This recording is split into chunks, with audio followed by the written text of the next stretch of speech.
My name is Kalechi, and the story I'm about to tell is the story that broke me. People say pride goes before a fall, but mine, it went before an earthquake. I used to believe I was better than everyone, especially my family. My business was booming, you see. Money came to me as easily as breathing, and with every success, my head grew a little bigger. Because of that, I treated everyone around me like they were dust beneath my feet. My wife Ada used to complain. Gently, at first. She'd whisper her concerns when we lay in bed at night, her voice a soft plea in the dark. But I never listened. To me, love was a weakness. Control, that was strength. I never laid a hand on her, not once. But my words carried the same weight as stones.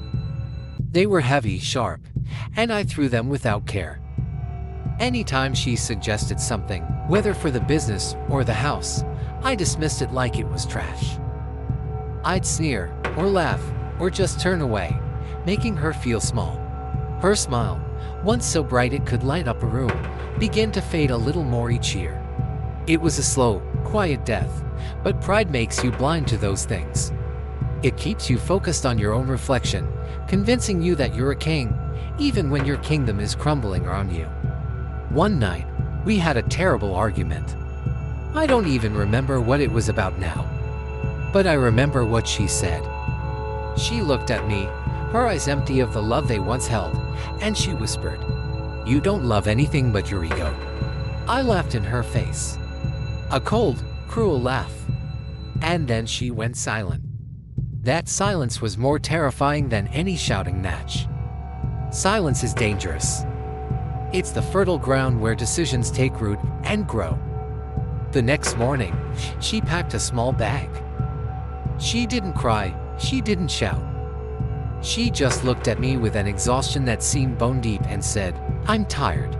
And with our two beautiful children holding her hands, she walked out the door. I stood there, convinced she was bluffing. I told myself she'd be back by evening. She didn't come back. At first, I refused to chase her. My pride, that loud, arrogant voice in my head, kept telling me, she will return. They always do. So, I waited. The first few days, I enjoyed the peace. No complaints, no suggestions, just me and my success. But then the days stretched into weeks. The house grew quiet, too quiet. The silence was no longer peaceful. It was heavy, suffocating. The echoes of my children's laughter were gone, replaced by an unnerving stillness. I tried to call my siblings, hoping for some advice, maybe some sympathy. They didn't pick up. My arrogance hadn't been reserved for just my wife, I had pushed them away too. The loneliness began to claw at my mind, a persistent, scratching noise I couldn't ignore. My business was still thriving, my bank account was still full, but my heart felt like a cavernous, empty hall. Even money, the one thing I worshipped, started to feel like sand slipping through my fingers, worthless and gritty. Then, one night, I saw something strange. I was staring out the window, lost in my thoughts, when a shadow figure walked across my compound. It moved with a familiar grace. It looked like Ada, the same height, the same posture, the same way she held her head. My heart leaped, but I knew she wasn't there. I hadn't heard a car, no gate opening. When I finally gathered the courage to step outside, the shadow vanished.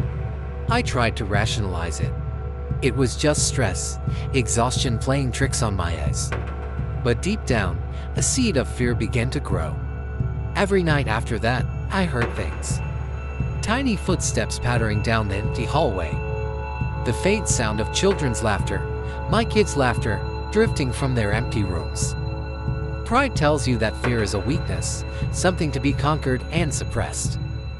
But pride is a liar. In the dead of night, when you are all alone, fear always wins. I finally swallowed my ego. It was bitter, like swallowing poison, but the fear was stronger. I went looking for Ada. I drove to her mother's house, my hands trembling on the steering wheel. Her mother opened the door, looked at me with cold eyes, and said Ada wasn't there. I went to her friends' houses, one by one. Each door that opened revealed the same expression, a mixture of pity and contempt. Their eyes all said the same thing: you chased her away yourself. The truth hurts more than any physical pain. It's a clean, deep wound that refuses to close.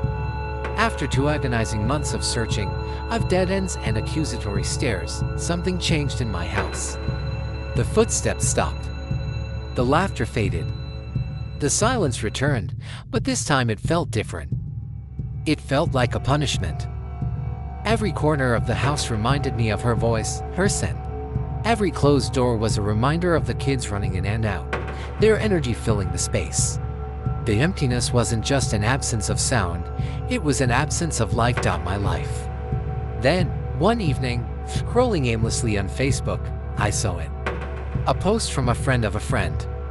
And there she was. Ada. She was radiant, glowing, laughing a full, genuine laugh that I hadn't seen in years. She was standing beside a man I had never seen before. He had his arm around her, and they looked happy. The caption below the picture read, "New beginnings." My world tilted. I frantically clicked on the profile and saw another picture. It was her two kids, my kids. They were in the man's arms, one on each hip. He was looking down at them with a look of pure adoration, and they were smiling up at him. My chest tightened so hard I couldn't breathe. It felt like an invisible hand was squeezing my heart, trying to crush it into dust. In that single, heart-stopping moment, my pride didn't just crack. It shattered into a million irreparable pieces. With trembling fingers, I sent her a message. Just 3 words: "Please come home." I waited, staring at the screen, my hope a fragile, flickering flame. A few minutes later, she replied. 3 words back to me: "There is no home." The finality of it was like a death sentence. That night, the shadow appeared again. It wasn't outside this time. It was standing at the end of my hallway. This time, it spoke. It spoke with Ada's voice, a chilling, echoing whisper that filled the house. "You waited too long." I was frozen, a scream trapped in my throat. Then, the figure began to morph. Her beautiful face melted away like wax, revealing a skull underneath. The voice changed, becoming a dry, rasping sound. "Regret is your companion now." I finally broke free from my paralysis and scrambled to turn on the lights, but as the room flooded with brightness, the figure dissolved like smoke. I stood there, shaking, drenched in a cold sweat, realizing the terrifying truth. I hadn't seen a ghost. I had birthed my own haunting, a specter made of my own guilt and regret. Days turned into months. My life spiraled downwards. My business, once my source of pride, collapsed. The stress and heartache devoured my focus until there was nothing left. My siblings still kept their distance, their silence a constant reminder of the bridges I had burned. Ada blocked me on all social media. I tried calling, but she never picked up. I even tried calling the kids, desperate to hear their voices, but they refused my calls. The shadow never returned, but its absence was almost worse. A far more relentless demon took its place: loneliness. The house stayed empty, a vast monument to my failure. It was in that crushing solitude that I finally understood. The worst pain in this life isn't losing someone to death. It's watching them move on, watching them build a new, happy life as if you never mattered at all. It's knowing, with absolute certainty, that your own pride wrote the ending to your story, and now I'm just a man living in the epilogue, haunted by the ghosts of a life I threw away.